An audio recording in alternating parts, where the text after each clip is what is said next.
À la frontière espagnole, ils sont déjà des dizaines, positionnés pour des barrages filtrants. Des policiers français, mais aussi espagnols. Leur objectif, empêcher la venue d'éventuels groupes violents comme des Black Blocs au Pays Basque lors du G7.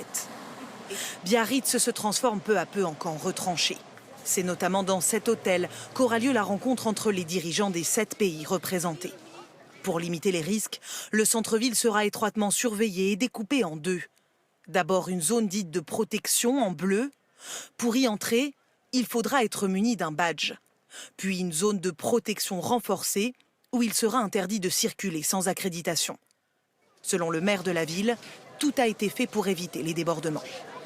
Je peux vous dire que le système sera infaillible véritablement parce que nous y travaillons depuis plusieurs mois et je peux vous dire qu'il n'y aura pas d'infiltration, d'intrusion, de casseurs qui seront d'ailleurs contenus beaucoup en amont de nos propres territoires. Voici ce que veulent à tout prix éviter les autorités.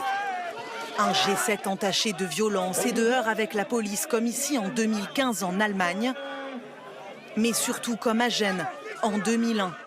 Les affrontements avaient fait un mort et plus de 500 blessés. Aujourd'hui, les craintes portent notamment sur les environs d'Hendaye, à une trentaine de kilomètres de Biarritz, où 12 000 personnes sont attendues pour le contre-sommet. Certains commerçants s'inquiètent. Comment ça va se passer, comment ça va s'organiser avec les forces de l'ordre. Il suffit qu'il y ait un mouvement de foule. Moi, je pense que le jour de la manifestation, je serai fermée. Les organisateurs du contre-sommet, eux, se disent parfaitement pacifiques. La question de la sécurité, selon nous, c'est un faux prétexte. C'est un débat qui est porté par l'État français de façon à faire peur à la population, à faire peur aux personnes qui voudraient venir.